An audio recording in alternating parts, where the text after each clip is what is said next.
नमस्कार. पुन्हा एकदा एका नवीन व्हिडिओसोबत तुम्हा सर्वांचं आपल्या चॅनलमध्ये खूप खूप स्वागत आहे.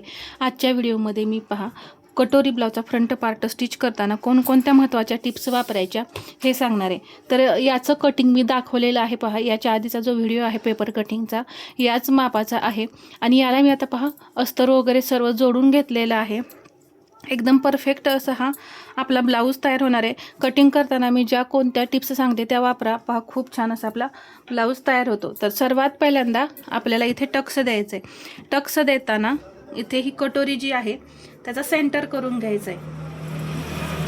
सेंटर केल्यानंतर इथे जे काही कमी जास्त असेल ते अशा पद्धतीने कट करून काढायचं आहे आणि इथे टक्स घ्यायचं आहे. आता इथून मी घेणार आहे टक्स 1.5 इंच आणि उंचीला घेणार आहे 2.5 इंच. 33 साईज आहे ही, म्हणून आपण इथे या पद्धतीने टक्स घेत आहोत.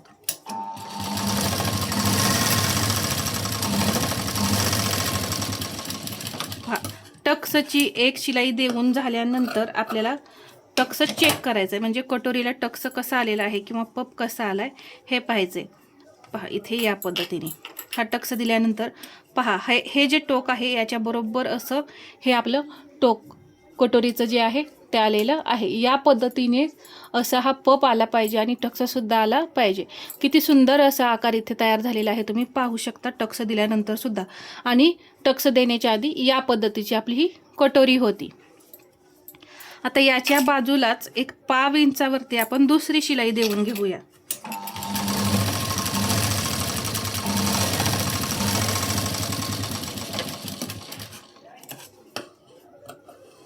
आणि हा राहिलेला टक्स जो आहे तो मी असा कट करून काढणार आहे. जर तुम्हाला हा टक्स कट करायचा नसेल तर हा जो टक्स आहे हा तुम्ही इथे हा आपण असा कट करून काढलाय ना, तोच तुम्ही इथं असा हा दुमडू शकता या पद्धतीने, जर तुम्हाला कट करायचा नसेल तर. आता आपण दुसऱ्या कटोरीला सुद्धा टक्स देऊन घ्यायचं आहे. तर सेम मेथड वापरायचे. सेंटर करायचा, सेंटर करून घेतला, टक्सची रुंदी 1.5 इंच, उंचीला 2.5 इंच.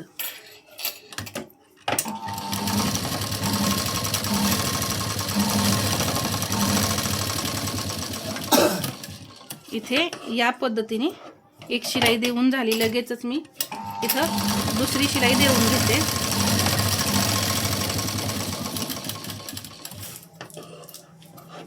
आता हा टक्स मगाशी मी कट केलेला, परंतु तुम्हाला जर कट करायचा नसेल तर असा हा जो आहे तो तुम्ही दुमडू शकता. किंवा दुसरी पद्धत म्हणजे हा जो सेंटर आहे तो असा इथे बरोबर ह्या सेंटरला असा मॅच करून इथे एक शिलाई द्यायची.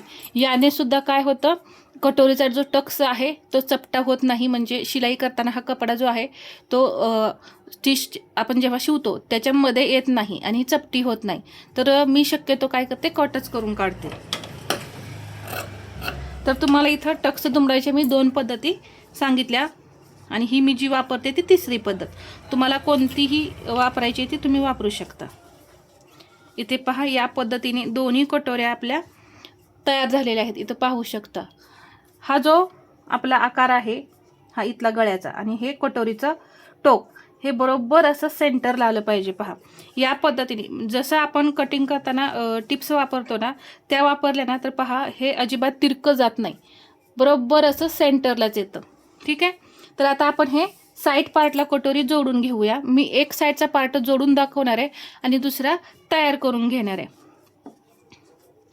तर आता या पार्टला ही कटोरी आपल्याला जोडायची. तर आधी ही कटोरी किती एक्स्ट्रा आहे हे पाहायचंय. तर जवळपास ही 1/2 इंच एक्स्ट्रा पाहिजे. तर इथं मी आधी पाहून घेते इथं किती येते एक्स्ट्रा. 1 इंच जवळपास आपली ही एक्स्ट्रा येते. तर इथून गळ्यापासून नाही कट करायचं. इथून थोडंसं हे कट करून काढायचं. आता हा साइड पार्टचा जो भाग आहे त्याच्यावरती ही जी कटोरी आहे त्याचं जे टोक आहे ते एक 1/2 इंच किंवा 3 लाईन असं तुम्ही एक्स्ट्रा पुढं ठेवा, म्हणजे काय होतं, गळ्याचा आकार आपला बदलत नाही, गोल आहे असा राहतो.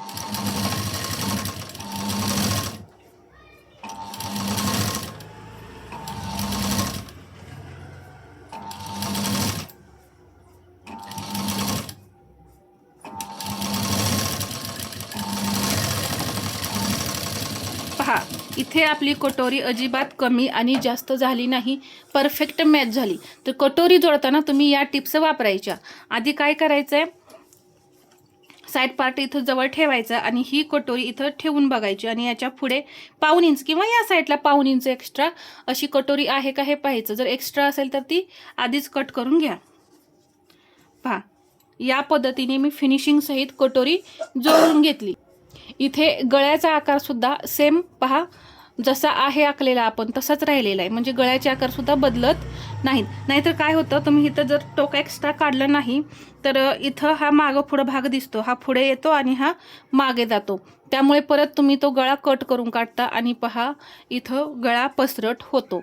मग त्यासाठी आधीच आपण या टिप्स वापरायच्या आहेत. आता इथे मी लगेच डबल शिलाई देऊन घेते.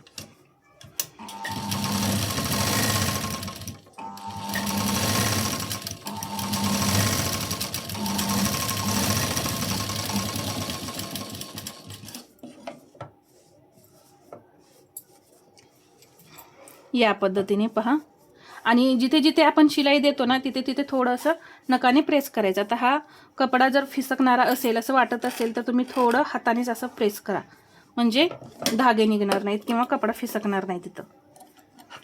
आता आपण क्रॉसपट्टी जोडून घ्यायची आहे. तर आधी पहा, इथे मी या पद्धतीने ही क्रॉसपट्टी तयार करून घेतली. तयार करून घेतलेली क्रॉसपट्टी इथं अशी लावून पाहायची.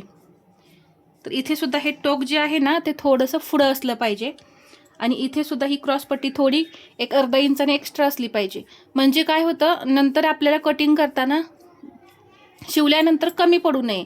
कटिंग करून काढायला लागली तरी चालेल क्रॉसपट्टी, परंतु कमी पडली नाही पाहिजे. यासाठी पहा, अशी ही क्रॉसपट्टी चेक करून पाहिजे.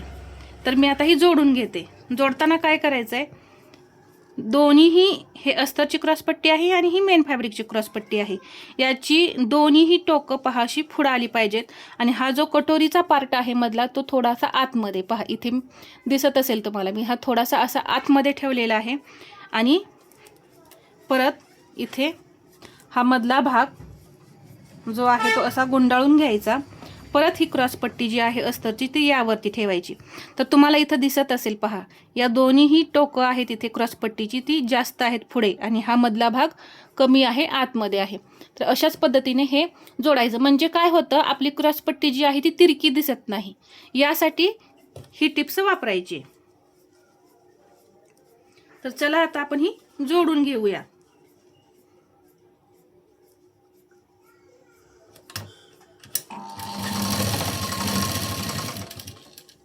आणि प्रत्येक ठिकाणी पहा लॉक करायचंय, नाहीतर परत आपली शिलाई तिथनं निघू शकते, यासाठी लॉक करायचं.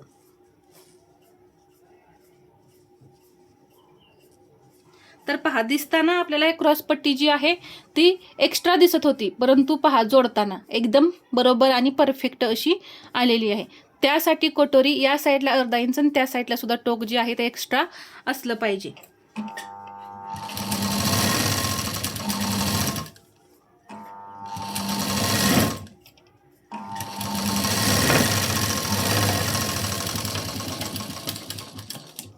इथे मी लगेच दुसरी शिलाई देऊन घेते.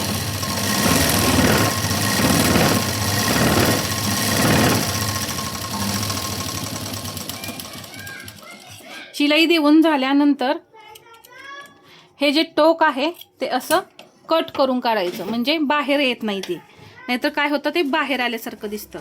म्हणून ते टोक कट करून काढायचं आणि अशा पद्धतीने हा जो पार्ट आहे तो बाहेर काढायचा.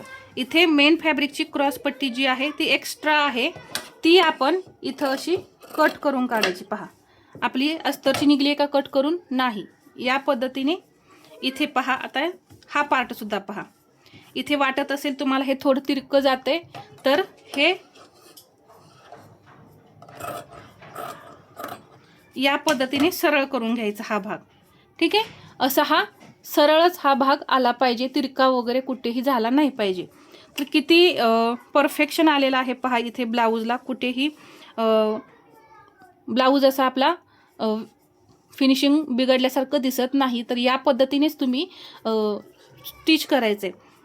इथे सुद्धा तुम्ही थोडंसं नकाने प्रेस केलं तरी चालेल किंवा प्रेस मारून घ्या चालेल.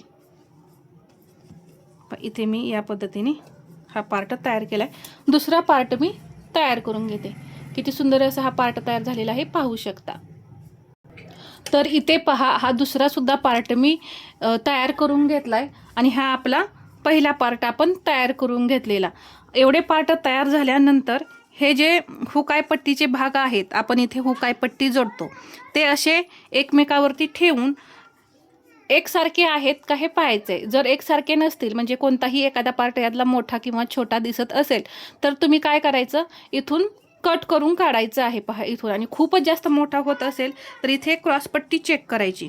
पहा आता इथे माझी ही क्रॉसपट्टी जी आहे दोन्हीकडून समान आहे पहा, इकडून पण आणि इकडून पण. तर ही दोन्ही क्रॉसपट्ट्या ज्या आहेत त्या तुमच्या समसमान आलेल्या आहेत का हे पाहायचं. खूप जास्त जर फरक पडत असेल तर, आणि 5 इंचाचा फरक पडत असेल तर तुम्ही गळ्यापाशी कट करून काढलं तरी चालेल. तर अशा पद्धतीने इथे मी तुम्हाला 32 साईजचा ब्लाऊजचं कटिंगही दाखवलेलं आहे आणि पुढचा भाग कसा स्टिच करायचा हे सुद्धा दाखवलेलं आहे. हुक लूक पट्टी मागील एक व्हिडिओ आहे आपला कटोरी ब्लाऊज स्टिचिंगचा, त्यामध्ये मी सांगितलेलं आहे हुक आणि लूकपट्टी कशी लावायची. तर इथे ज्या काही मी टिप्स सांगितल्या त्या तुम्हाला कशा वाटल्या हे मला कमेंटमध्ये सांगा. आणि व्हिडिओ आवडला असेल तर लाईक करा, शेअर करा आणि असेच नवनवीन व्हिडिओ पाहण्यासाठी आपल्या चॅनलला सबस्क्राईब करायला विसरू नका. धन्यवाद.